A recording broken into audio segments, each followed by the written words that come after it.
Yes, how are we all? I hope all is well.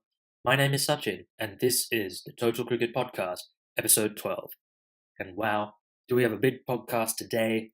I'm going to start with the Sri Lanka versus Zimbabwe test match, and wow, was this a proper test match? This was a great match. It ebbed and flowed, and it came down to the final afternoon. Very, very interesting cricket. Zimbabwe putting up a fantastic fight. Sri Lanka managing to scrape home in the end, buy 4 wickets in this one, and win the series 1-0. I'm going to start off by recapping what happened in the game and then go into some analysis. So Zimbabwe won the all-important toss and elected to bat as you do in Sri Lanka, and they got off to a shaky start with Masakadza, Chakabva, and Musakanda falling very early, but the innings was really resurrected by Craig Irvine, who played a fantastic innings. He got 160.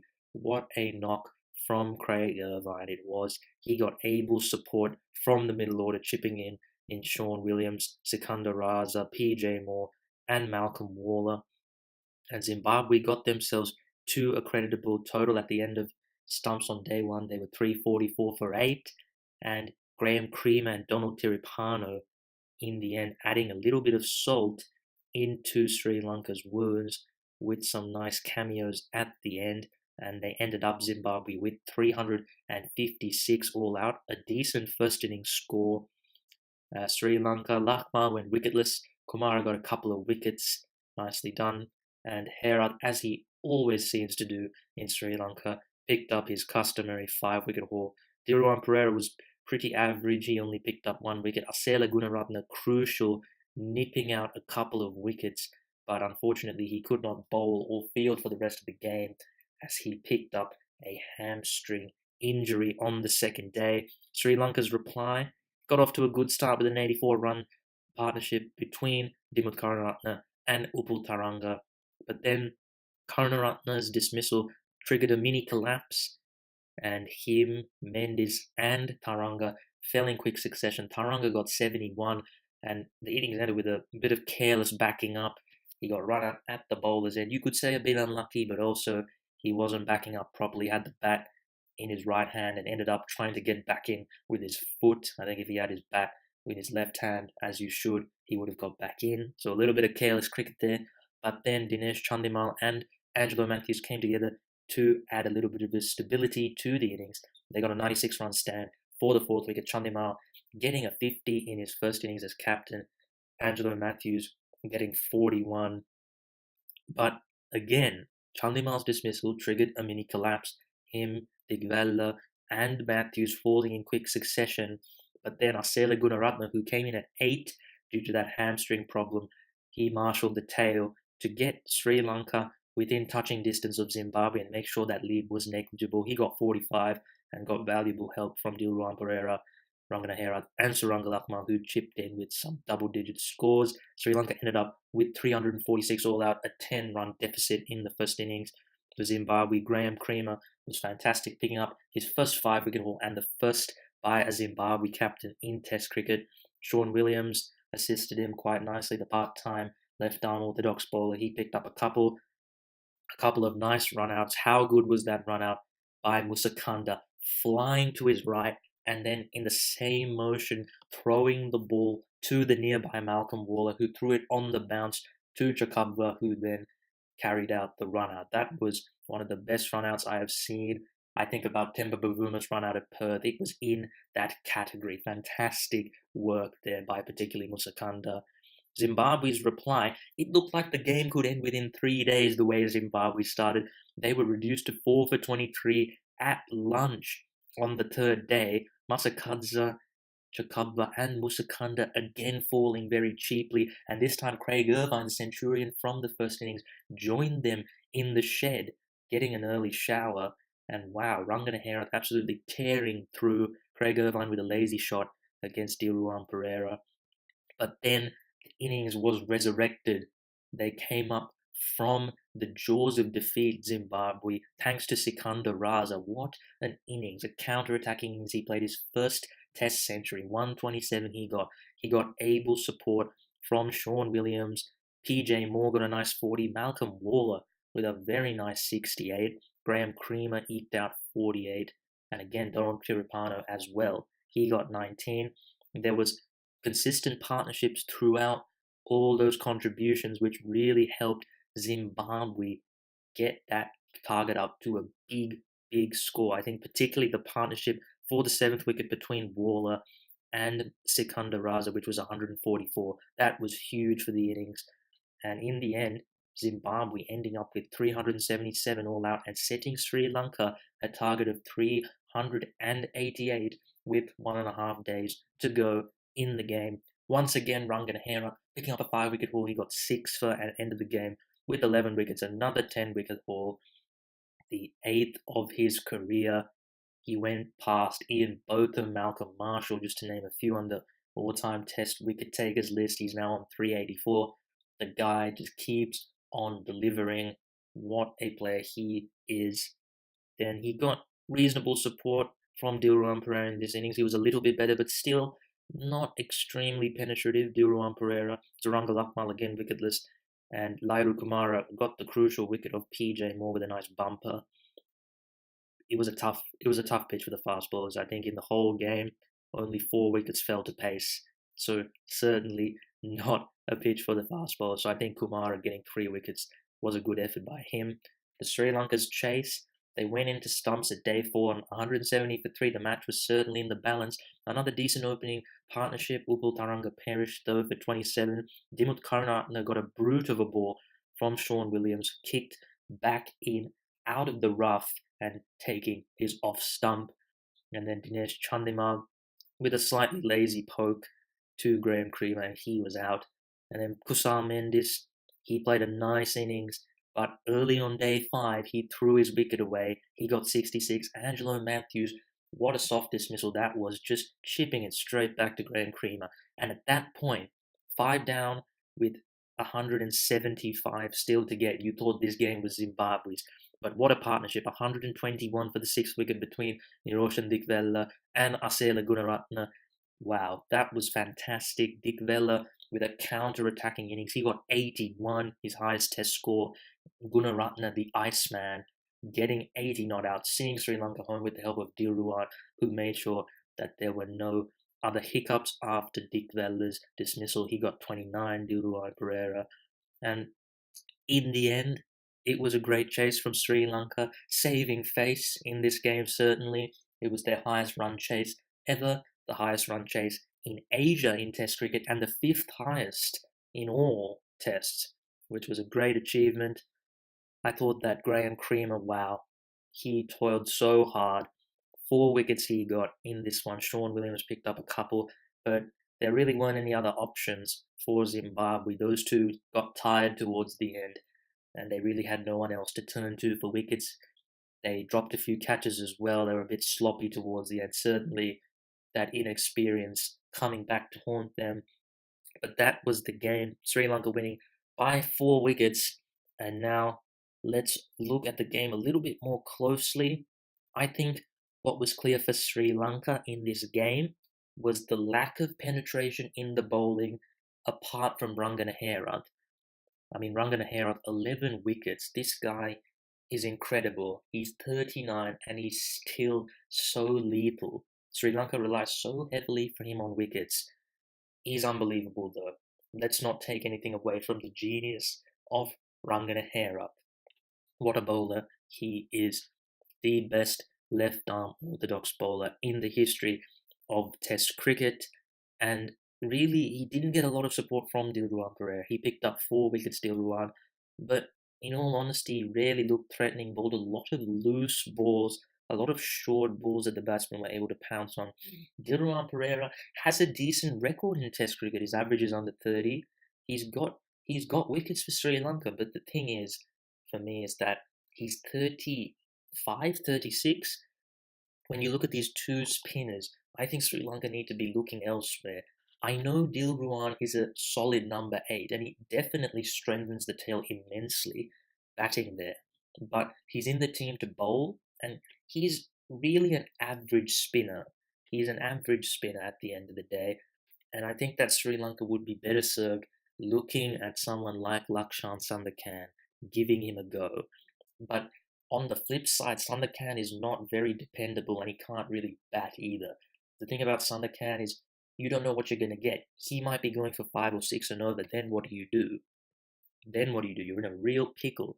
So I think that Sandakan, the thing with him, Sri Lanka should pick him in the next game against India at Galle because it's very likely that they're going to play 3 spinners at Galle, the spinning paradise. And if you play Sandakan, Dilruwan, and Rangana Herat, Sandakan, you can play him. And if things go wrong and he's a liability, that's okay because anyway, Herat and Pereira will bowl the bulk of the overs. In the games that they've all played together, Sandakan has often been the last person to turn to, almost sort of the a partnerships building. We're getting a bit desperate, we'll turn to Sandakan. So he's not relied upon so much as if he was the second spinner. So I think that's a good opportunity for him to play. But Dilruwan's certainly not a long-term option, in my opinion. I think Suranga Lakmal was a bit disappointing. He didn't pick up a wicket. I know this pitch didn't offer a lot for the fast bowler, but after the way he bowled against South Africa, I expected Lakmal to do a bit more. Was he still feeling the effects of that illness he's had just recently? I'm not sure.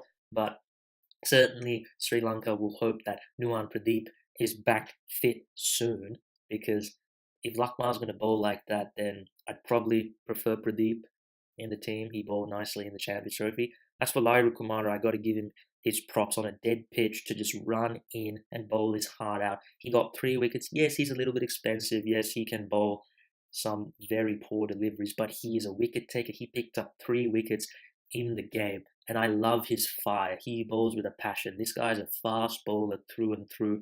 There is a fire in his belly that I love.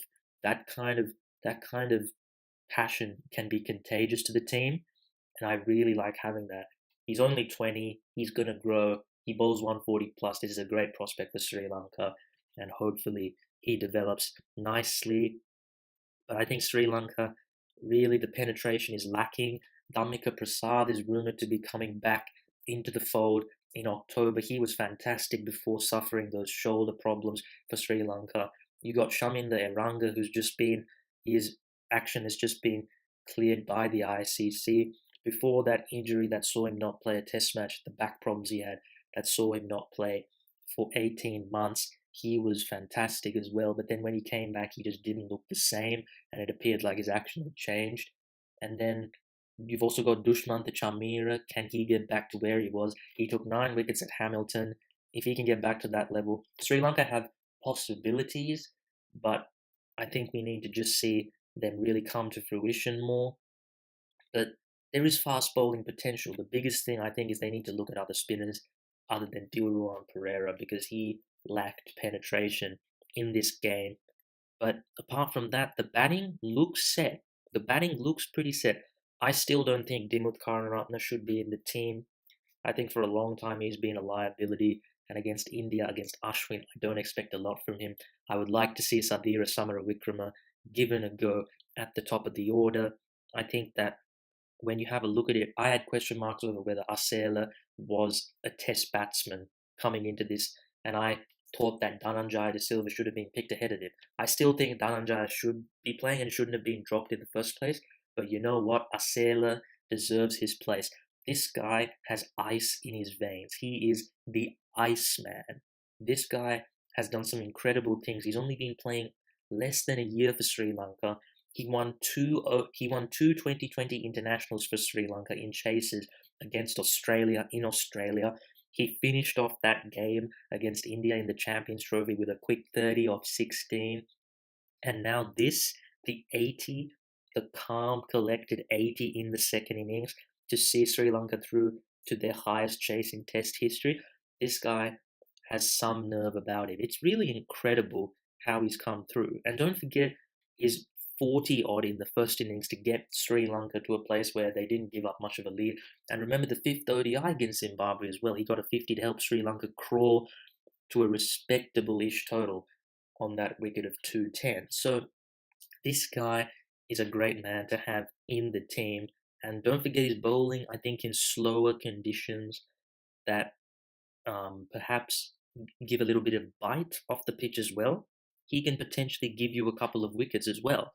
So he's certainly a very nice cricketer for Sri Lanka, and it's amazing. He's 31. He's developed quite late, which is very unusual for Sri Lankan players. He could be, obviously, I don't think quite the caliber of, but he could be Sri Lanka's Michael Hussey coming into the team at an old age and playing for quite a while, late into his 30s, a late bloomer. I think this is certainly a case like that because when you look at it, Michael Hussey couldn't break into the Australian team when they had that incredible batting lineup: Hayden, Langer, Ponting, Martin, you name it, Gilchrist.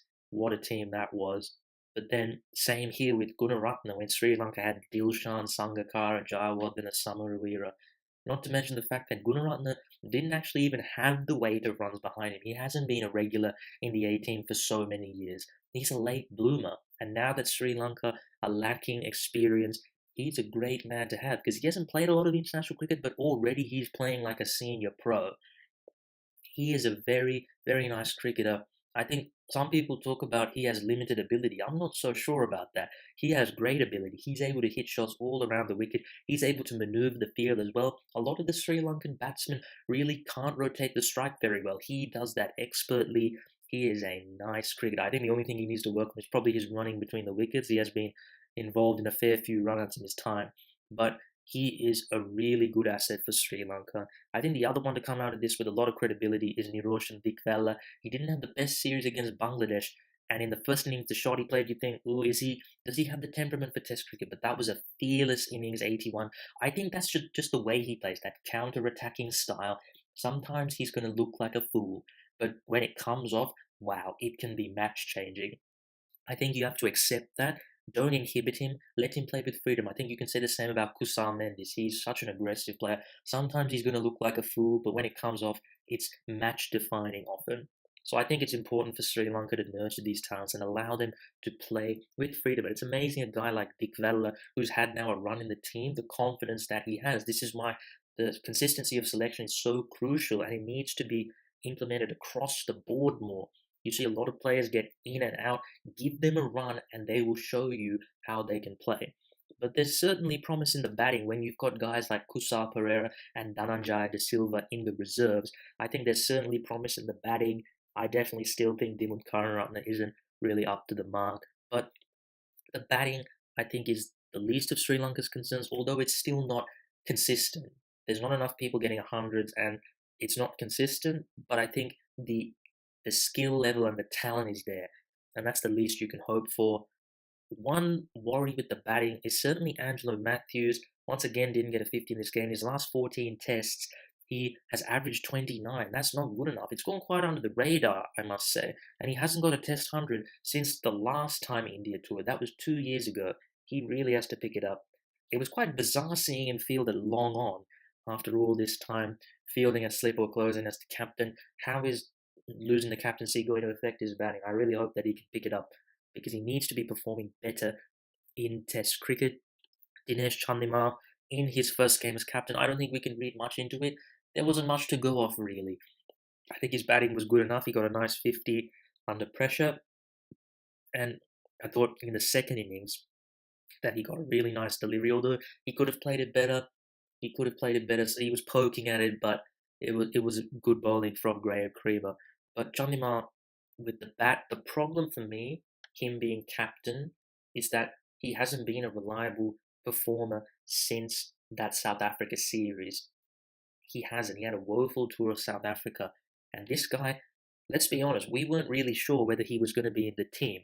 And then from going from, we don't know whether he's going to be in the team, to appointed captain, and then taking the field as captain all in the space of 3 days is a bit bizarre. So I'm not sure that Chandimal has even had the time to compute what's going on even. So I think we have to let him have a go against India. I think that's going to be the series where we can judge his captaincy. But I fear that this could end badly because what if he doesn't perform with the bat?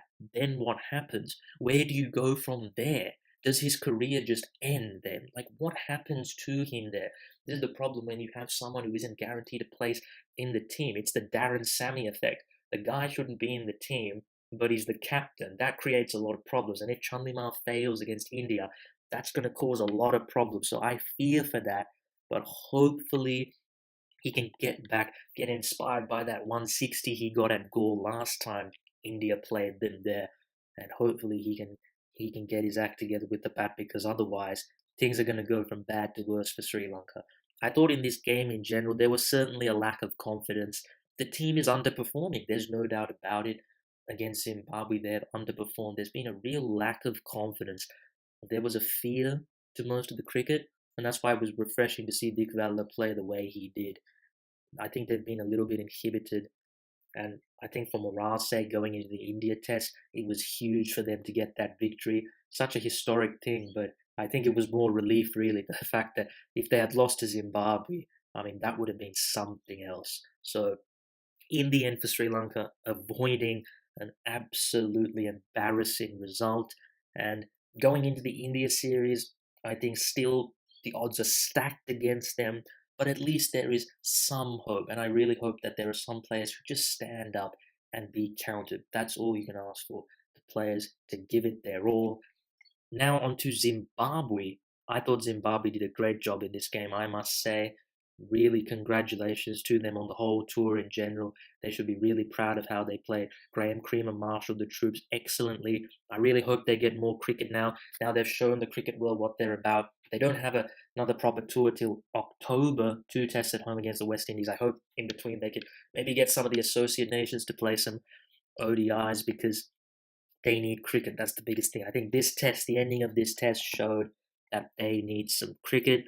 Looking at their team, I think there's definitely questions over the top order. Hamilton Masakadza, Regis Chakava, and Tarisai Musakanda all failing quite miserably in this game. They got off to shocking starts in both innings, and certainly you don't want that to happen all the time. You don't want your middle order to have to bail you out all the time. Chakava, I think in this game, he was actually really good with the gloves. In the first innings, I thought he took some nice catches, but in the second innings, he dropped a couple. He missed a stumping on the last day. Those were crucial. Yes, there was the Niroshan Vikvella stumping that should have been out. His foot was on the line. It should have been out, yes, but Zimbabwe fluffed a lot of chances. There was also Graham Creamer could have run out Asela Gunaratne.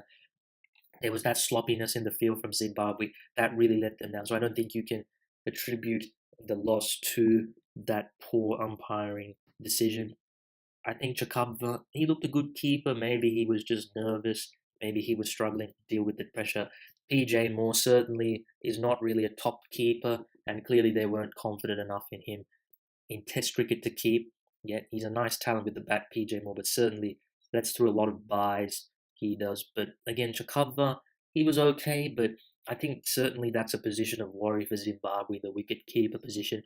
Musakanda coming in at 3 for his debut, you got to give him a little bit of a pass. He was playing against Rangana Herath, after all, very difficult. I think that Musakanda is their best field. He's a fantastic asset in the field. That run up was absolutely ridiculous. And also remember that catch he took to get rid of Akila Dhananjaya in the fifth ODI. Ridiculous stuff, diving into his right once again. So I think Zimbabwe should persist with him. He's a talented batsman. He showed that in the ODIs. Craig Irvine, what a performance by him. He got a 150. Sikandar Raza, I think, was the man of the series, the man of the tour for Zimbabwe. He was very useful with his bowling in the ODIs, played a couple of gems with the bat, and then this innings, wow. He's a good batsman, Sikandar Raza. I like his character as well. He plays with a lot of energy, a lot of passion. I think he's a very nice cricketer, a great export from Pakistan for Zimbabwe. He's a real stalwart of the team. I thought Sean Williams was a little disappointing with the bat in this tour. He got a lot of starts and then he threw his wicket away a lot. But he was a handy asset with the ball, certainly a good all-round cricketer for Zimbabwe. But they'd expect a little bit more from him with the bat, because he's a good batsman. PJ Moore, he has talent with the bat, but I feel like sometimes, I think particularly against spin, he does look a little bit lost at times, and he just needs to get more substantial scores, build innings. But he's certainly got talent. He needs to keep improving his wicket keeping, because that is still not up to the mark. I think Malcolm Warner, another very handy all-rounder. He scores very quickly, has some nice shots all around the ground, bowls handy right arm off spin. He's a decent cricketer, and he had a nice game. Got aggregated of over 100 runs in this game. I thought he'd bowl a little bit more, to be fair, but certainly another nice cricketer for Zimbabwe.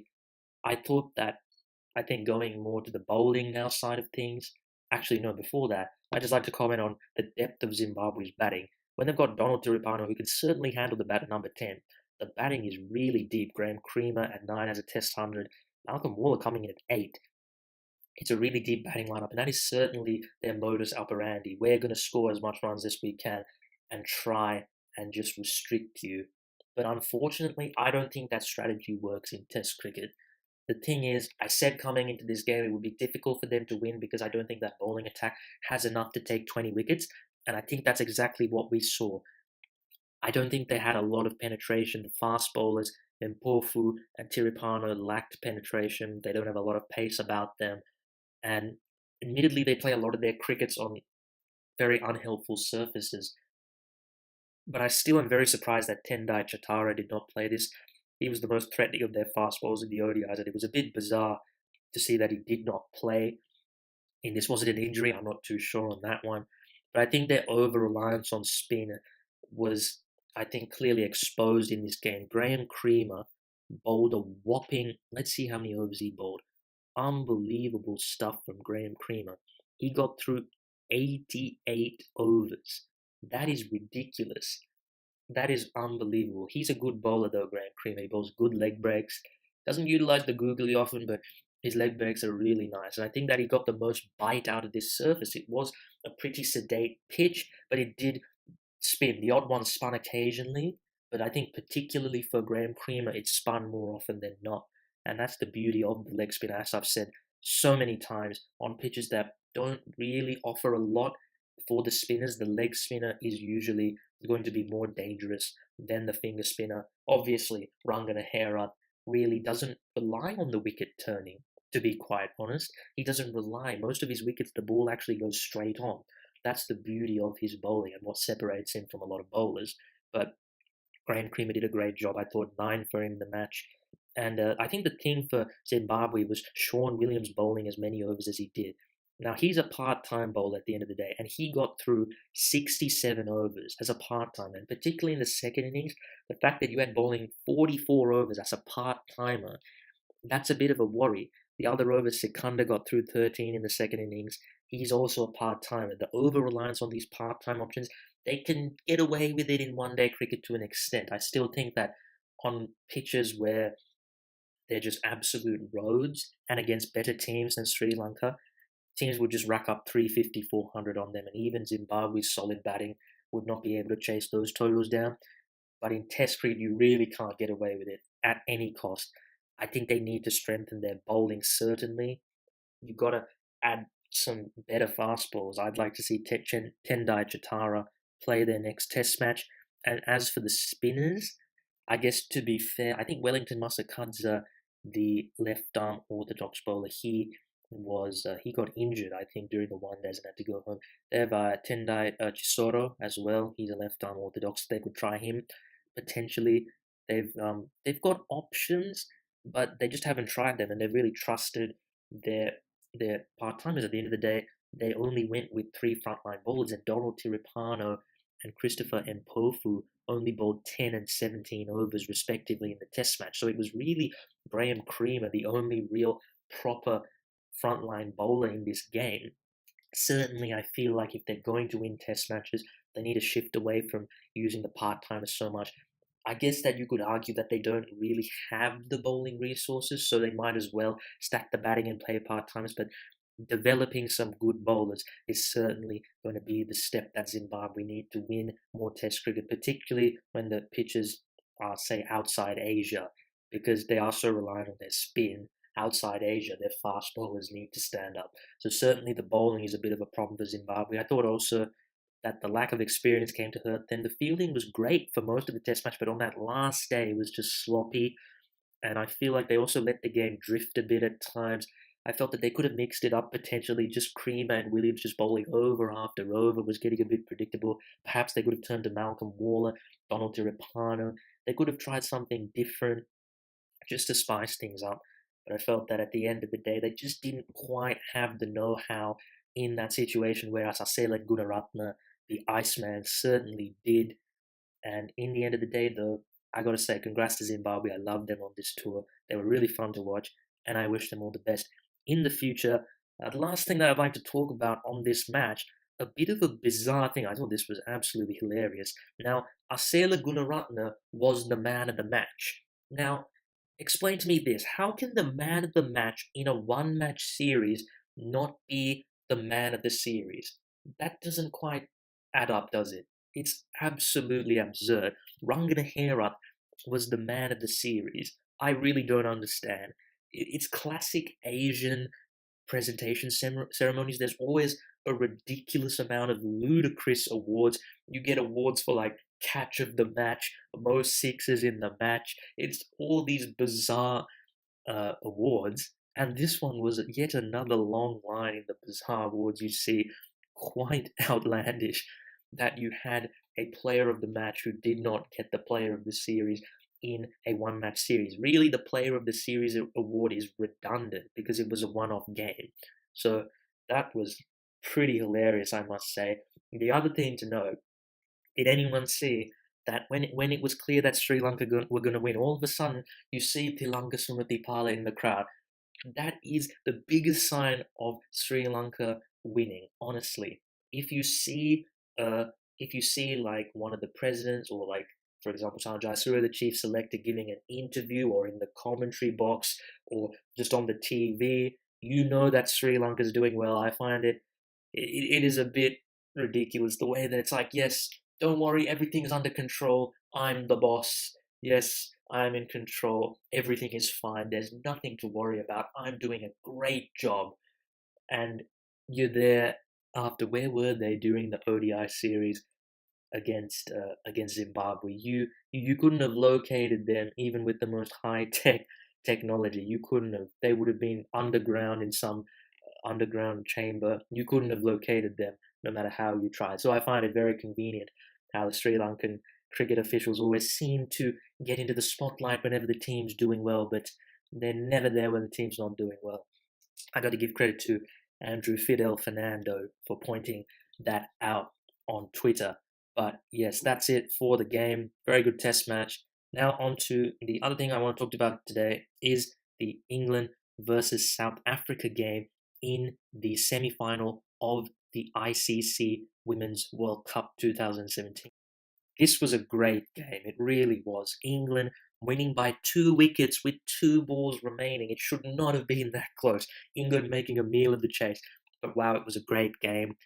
To start off, South Africa, they got off to a slowish start. Laura Wolfhard kept the innings together with a nice 66, and Mignon Dupree rallied the troops to 218 for 6 in their 50 overs. She got 76. She got a little bit of help from Sune Loose and Dane van Niekerk chipping in with a couple of 20s, but really South Africa under par. I would say 250, 260 would have been par. 218 with that England batting lineup, you would have thought, wow, it's going to be easy. And really, when you look at the England bowling, good stuff. I thought Andy Shrubsole, she bowled really, really well. They all bowled pretty well, to be fair, but I thought Shrubsole was the standout with 1 for 33. I think that also England had some good fielding. They had a couple of runouts and a really nice stumping behind the wickets down the leg side by Sarah Taylor. That was very nice. And you would have thought at the halfway stage, England, they're going to win this game easily. South Africa's bowling attack against England's batting, the two trump cards. And well, it was looking pretty comfortable for England. Sarah Taylor getting a nice 54. But then I think the biggest thing was Sarah Taylor and Heather Knight fell very, very quickly in short succession.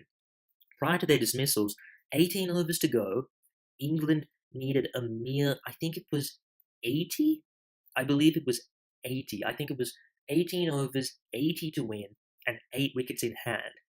That is a canter in anyone's book. But then Sarah Taylor and Heather Knight fell in very short succession. Nat Siver as well, who's been amazing in this tournament, she perished as well. Catherine Brunt not too long after that. But then Fran Wilson and Jenny Gunn put together a nice partnership to get the run rate down because it all of a sudden started to climb really quickly. And then you thought again, once again, the game was in England's lap. 6 needed off the last 2 overs. They only managed 3 off the second last, and then Shabby Ismail bowled the last one. And incredibly, Laura Marsh was bowled by Shabby Ismail. And then it was 4 to get off. No, sorry, it wasn't 48. It was 2 to get off 3 balls, and Anya Shrubsole came to the crease. And first ball, she carves it through the offside for a boundary, and England win. Incredible seeds. They won by 2 wickets with 2 balls to spare. South Africa did a great job. Ayabonga Kaka was the pick of the bowlers with 2 for 28. Marisan Kap doing a good job as always, as did Moseley Daniels, as did Sune Luce, picking up a few. Dana van Niekerk, she didn't pick up a wicket. I think that was pretty crucial to England's success, keeping her the leading wicket taker in the tournament out of the wickets column. But wow, South Africa, a lot of the players in tears at the end of the game. They came so close, but yet so far. I have to say for South Africa, this has been a great tournament though. A couple of years ago, South Africa were minnows in women's cricket, but now they are a force to be reckoned with. They have one of the best bowling attacks. They have some seriously good batsmen. They are a good team, and they are going to be around now for a long time. This was their first semi-final since 2000. They've been mediocre for a long time, so you've got to put this into perspective. They've had a great tournament to wrap up qualification with a game to spare, and then to push the hosts, the favourites, before the tournament so close was a great effort. Really, it was the fact that they were 30 or 40 short at the end. I think that proved costly for England. They made a bit of a meal of this one. They really did, and I'm sure they will look to bat first in the final if they get the chance. But England have such firepower. This was really all the nerves, the occasion getting to them, really, I thought, because it was so comfortable. And then all of a sudden, it's not a problem with their talent. It was clearly a mental issue, and they really need to get over it for the final because they got to deal with the pressure of playing at Lords in the final. They're the hosts, they're the favourites, and obviously this amount of spotlight on the women's game is certainly they're not used to, I guess. But that is something that every team has had to adapt to, and they're going to have to really sharpen up for the final. But England, as we probably thought before the tournament, getting into the final where they will meet either Australia or India at Lords. It'll be really interesting to see how many show up. I really hope that there are a lot of people who go out to support the game. England, they still have a great shot. They've got such a stacked batting lineup. Tammy Beaumont, Sarah Taylor, Heather Knight, Nat Siver. Look at that. Unbelievable power in that. Not to mention Catherine Brunt, Jenny Gunn, and Anya Shrubsole down the order who can hit big. Their bowling's not the best, but it's all round decent. It's not amazing, but it's not bad either. But certainly it's going to be their batting that would win them the game if they are to win this tournament. And then that is really it. South Africa, I think the biggest thing, certainly Dana van Niekerk with her leg spin has been excellent. The fast bowlers, they're really good. Shabby Ismail, Marisan Kap, Moseley Daniels, and Ayabonga Kaka, they're really good bowlers. Sune Luce also a handy option with her leggies. With the bat, Laura Wolfhard, she's only 18, but she's a great prospect at the top of the order. They've got the power of Lizelle Lee, the touch of Trisha Chetty, who's also a great wicket taker. In fact, she has the all-time most dismissals in women's ODIs now, so congratulations to her. Again, the class of Mignon Dupria, and just some hard hitting as well, Sune Luce and Chloe Tryon. So they've got a really nice team to grow from. I see them only going from strength to strength. Unfortunately, they weren't able to get over the South African knockout hoodoo in ICC tournaments, but it's a completely different thing to the men, who always are expected to do really well. This was really exceeding expectations for South Africa, so I don't think you can use the C word to describe this performance. But that is that for the semi-final. We move on to the second one at Derby. It's going to be Australia versus India. This is going to be another good game, I think. Australia the favourites, no doubt about it. But India, just like South Africa, can certainly cause an upset. India have a good team. They've got Poonam Rao and Dipti Sharma at the top of the order. Two really nice young players. Mithali Raj, what can you say about her? Fantastic player. The captain at number 3, but then they've got a lot of weapons as well. Smriti Mandana, she's a fantastic, elegant player as well. You've got Harmanpreet Kaur, who's a beautiful power hitter. Veda Krishnamurti as well. She hits some long balls. They've got some weapons in the bat. Don't forget Julan Goswami and Shikha Pandey. They can also hit a long ball. So they've got depth in their batting, their bowling. You think it's depth by spin. Yes, they've got good openers in Julan Goswami and Shikha Pandey, but really it's that spin. It's the trump card.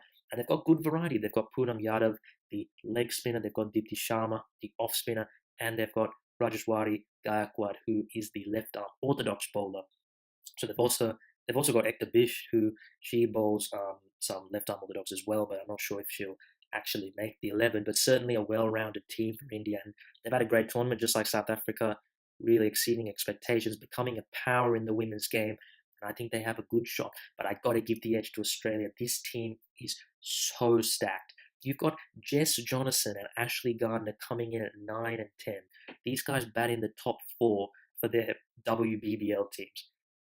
That's unbelievable. With those guys being top batsmen in the lower order, the depth of that batting lineup is an absolute joke. Sorry, they're not coming in at 9 and 10, they're coming in at 8 and 9. But still, that's ridiculous depth in the batting. And just look at it from top to bottom. Beth Mooney and Nicole Bolton opening the batting. I assume Meg Lanning will come back in place of Rachel Haynes for this one, because I think she was left out in the last game as a precaution for that shoulder injury. I'm sure she'll play this because she is the best batsman in women's cricket. Elise Perry, how good has she been in this tournament, blossoming as a true all-rounder? And then you've got as well, don't forget Alex Blackwell, Elise Villani, Alyssa Healy. That is so much firepower in the batting, the bowling. They also are a bit of depth by spin. They've got, again, great variety to their spin bowling. The leg spinner Kristen Beams. They've got the left arm orthodox bowling of Jess Jonathan and the off breaks of Ashley Gardner. And then you got the fast bowlers Megan Shute and Elise Perry. I think that the difference in this game, I feel, will be Australia's batting, the explosiveness of that batting, the depth, the experience of Australia in these big games. They are always perennial favourites. They've won so many Women's World Cups and Women's World T20s. They've been there, done that. That's why I give them the edge. But certainly, if India can tame Australia's batting, don't forget they shot out New Zealand for 79 in the last game. They can tame Australia in this one. You've got to give them a real shout. So this is going to be, once again, a very nice game. Hopefully, an equally enthralling semi-final like the first one. And I certainly look forward to the game. But that wraps up the podcast today. A bit of a long one, but certainly it was very interesting. A lot of talking points from the action in cricket in the last few days. Now, there's a little bit of a break in the men's cricket. The India-Sri Lanka test starts, the first one on July 26th, and the third test between England and South Africa at the Oval is on the 27th. So there is a little bit of a lull in the men's cricket for the next week. So I think to fill that, there will certainly be probably a topical podcast, something a little bit, not on current affairs, but certainly a more broader issue in cricket that I may talk about, maybe a little bit of news as well. But nonetheless, if you did enjoy the podcast, you can check it out. We're on iTunes, SoundCloud, and YouTube. All those links are on the Twitter page. And as always, I hope you enjoyed the podcast. Thanks for listening, and I'll see you later.